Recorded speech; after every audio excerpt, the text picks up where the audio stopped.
20 जनवरी सन 2024 को एक व्यक्ति जो होता है राजस्थान प्रदेश का एक जिला लगता है उदयपुर, वहाँ पर पुलिस को फ़ोन करता है और कहता है कि साहब मैं तुम्हारा दोस्त बोल रहा हूँ। पुलिस वाले जो होते हैं वे कहते हैं कि तुम कौन बोल रहे हो और क्या बात है। तो व्यक्ति जो होता है वो बताता है कि प्रताप नगर थाना क्षेत्र में एक यूनिवर्सिटी है, मोहनलाल सुखाड़िया यूनिवर्सिटी, उसके पास एक सुरंग द्वार है, वहीं पर एक व्यक्ति खड़ा हुआ है। व्यक्ति जो है एक अवैध हथियारों के साथ खड़ा हुआ है। आप इस घटना को सीरियसली ले और आप उसकी जाकर तलाशी करें और देखें कि वो हथियारों के साथ खड़ा है, कहीं कुछ गलत ना हो जाए।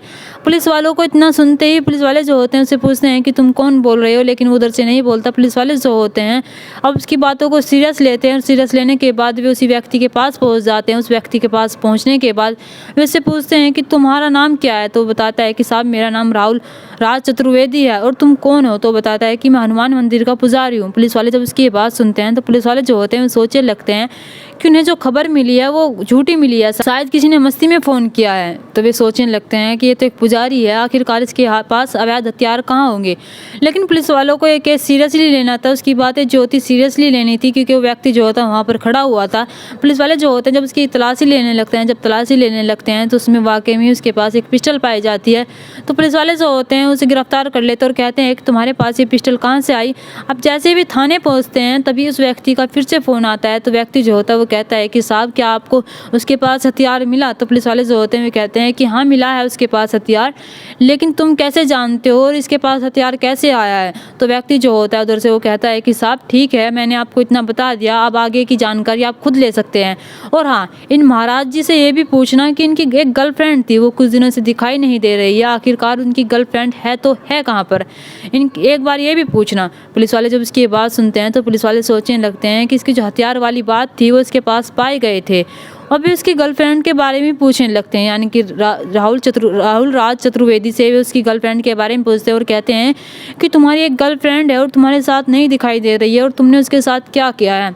अभी राहुल राज चतुर्वेदी जो होता है इधर उधर नजरें घुमाने लगता है, कभी आसमान की तरफ देखता है तो कभी ज़मीन की तरफ देखता है। पुलिस वाले जो होते हैं उनसे सख्ती से पूछताछ करते हैं और जब सब दबाव बनाते हैं तो राहुल राज चतुर्वेदी एक ऐसी कहानी सुनाता है जिसे सुनकर पुलिस वाले नहीं सब लोग हैरान रह जाते हैं, सोचने पर मजबूर रह जाते हैं। और पुलिस वाले जो होते हैं सोचने लगते हैं कि आखिरकार इतने सालों से हमें पता चला तो चला कैसे नहीं है, और इतने सालों से इसने इस राज को छुपाए रखा, किसी ने इसके क्राइम की भनक तक नहीं की। आखिरकार क्या होता है जानने के लिए बने रहिए इस घटना के साथ।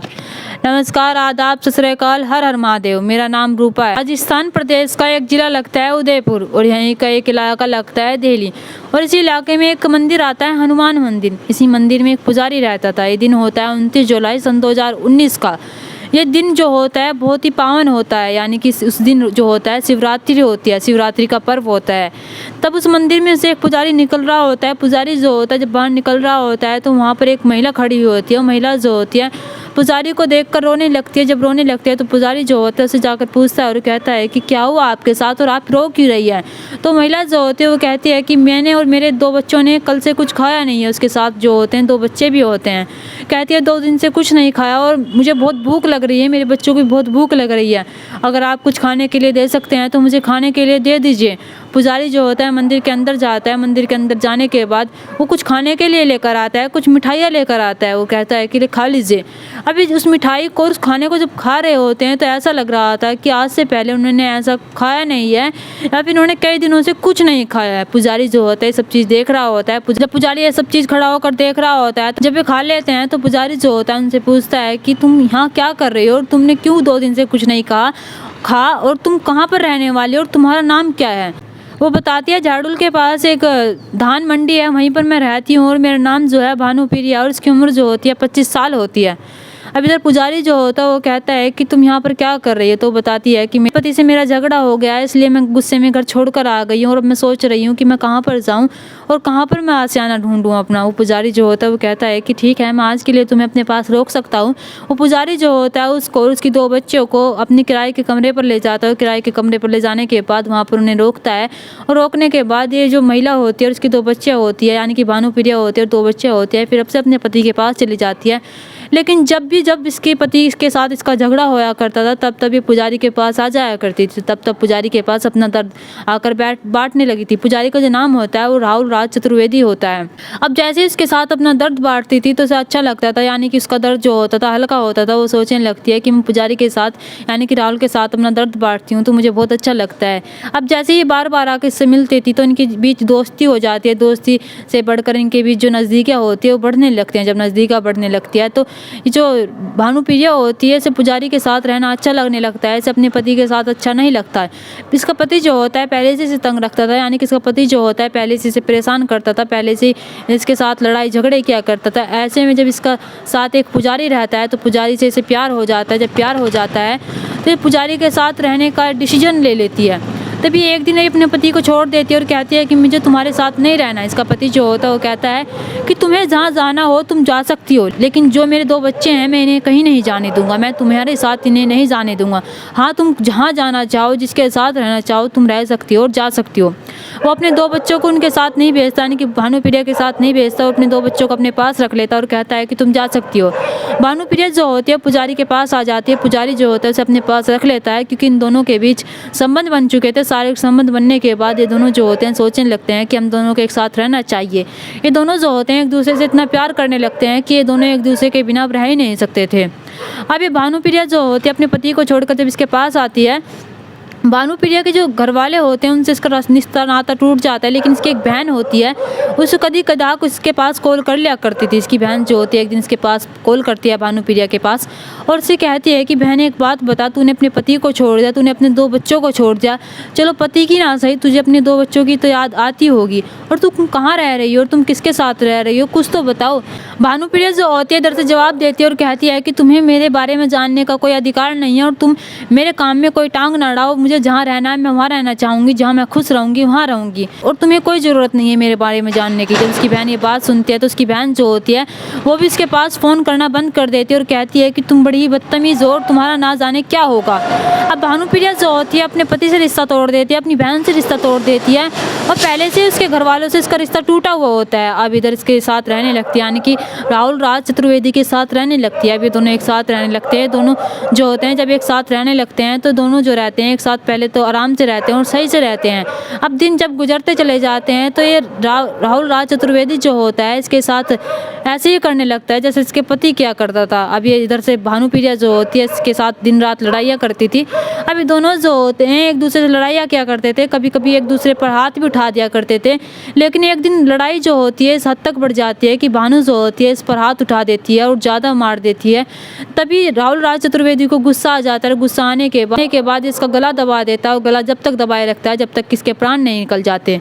और जब वो मर जाती है तो राहुल राज चतुर्वेदी जो होता है सोचने लगता है कि मैंने ये क्या कर दिया और मुझसे एक सब क्या हो गया और मुझे पुलिस वाले पकड़ कर ले जाएंगे और मैं इसका करूँ तो करूँ क्या। अब ये बात वो सोच ही रहा होता है। ये बात जो होती है 11 मई सन 2020 की होती है। ये बात जब की होती है जब लॉकडाउन लगा हुआ था, जब पूरे प्रदेश में कोई कहीं भी नहीं जा सकता था, कोई अपने घर से बाहर नहीं निकल सकता था। हर गली मोहल्ले में बैरियर लगाए गए थे, अगर कोई घर से बाहर निकलेगा तो अच्छा नहीं होगा। अब ऐसे में इसने ऐसे कर दिया था कि भानुप्रिया को मार देता। अब ये सोचने लगता है कि मुझे इसके साथ क्या करना चाहिए। तब ये उसके पास बैठा रहता है और रात गुजर जाती है। जब रात गुजर जाती है 12 मई सन 2020 सुबह के लगभग 4 बजे हुए होंगे। सोचने लगता है, इसके दिमाग में हज़ारों आइडिया आ जाते हैं। सोचने लगता है कि मुझे ऐसा करना चाहिए। तभी जब दिन निकलता है, दिन निकलने के बाद एक ड्राम रखा हुआ होता है इसके घर में। उस ड्राम में इस लड़की को यानी कि भानुप्रिया को डाल देता है और डाल देने के बाद ये घर से बाहर जाता है। बाहर जाने के बाद ये सीमेंट के कट्टे लेकर आता है और सीमेंट के कट्टे लेकर आने के बाद उनका घोल करता है और घोल करके उस ड्राम में डाल देता है। ड्राम में जब तक डालता है जब तक कि वो पूरा भर नहीं जाता। और जब उस ड्राम में डाल देता है और जब सब कुछ सही हो जाता है, यानी कि उसमें एक ऐसा लग जाता है वो बंद हो जाती है, तब उसके ऊपर ढकना लगा देता है। ढकना लगाने के बाद वो सोचने लगता है कि अब किसी को कुछ पता नहीं चलेगा। ऐसा ही होता है, किसी को कुछ पता नहीं चलता। ये राहुल राज चतुर्वेदी जो होता है ये मंदिर जाया करता था। मंदिर जाने के बाद कभी कभी अपने घर पर आकर लेट जाया करता था, सो जाया करता था।